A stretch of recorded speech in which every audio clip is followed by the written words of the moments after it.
తాడేపల్లిలోని విజయకీలాద్రి 7వ వార్షిక బ్రహ్మోత్సవాలు ఫిబ్రవరి 13 నుంచి 18 వరకు చిన్నజీయర్ స్వామి పర్యవేక్షణలో నిర్వహిస్తున్నామని అహోబిల చిన్నజీయర్ స్వామీజీ తెలిపారు. గాంధీనగర్ ప్రెస్ క్లబ్లో జరిగిన సమావేశంలో మాట్లాడుతూ, ఒక పక్క ఇంద్రకీలాద్రి కృష్ణానది ఒడ్డున విజయకీలాద్రిపై కొలువైన వెంకటేశ్వర స్వామి వారి బ్రహ్మోత్సవాలను 13వ తేదీ సుప్రభాత సేవతో ప్రాతకాల ఆరాధనతో ప్రారంభమవుతాయని తెలిపారు. మాసం తనంతగా తానుగా ఉపయోగిస్తూ కొత్త కొత్త ఉత్సవాలను స్వీకరించి మనల్ని అనుగ్రహిస్తారు. ముఖ్యంగా మిత్రులందరూ, భగవద్ భక్తులందరూ, పాత్రికేయ మిత్రులు, పత్రిక ఒకటి ఉన్న 10,000 సైన్యము. పత్రిక ముఖ్యంగా సమాజానికి సేవ చేయాలనే ఒక సత్సంకల్పంగా భగవంతుడిని మనందరి దగ్గరకు చేరువ చేయడం కోసం స్వామివారు సంకల్పించిన ప్రతి కార్యక్రమాన్ని మీరు ఎంతగానో ప్రోత్సహిస్తున్నారు.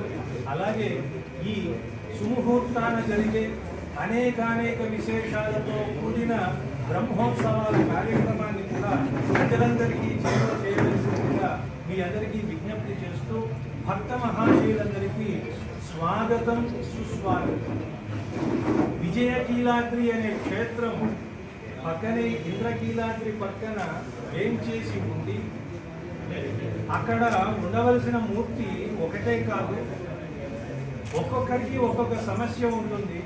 అన్ని సమస్యల్ని తీర్చడానికి కావలసిన సర్వదేవత సమాహారంగా విజయకీలాద్రి మీద స్వామివారు పెరుమాళ్ళని వేయించేయింపజేశారు. అక్కడ జరిగే ప్రతి ఉత్సవము ఆగమ ప్రకారంగా జరుగుతుంది. భక్తులందరికీ సమానంగా తదియారాధనాది కార్యక్రమాలు నిర్వహించేటటువంటి అక్కడ ఉన్న మేనేజర్ గారు వెంకటాచార్య స్వామి, రఘునాథ స్వామి.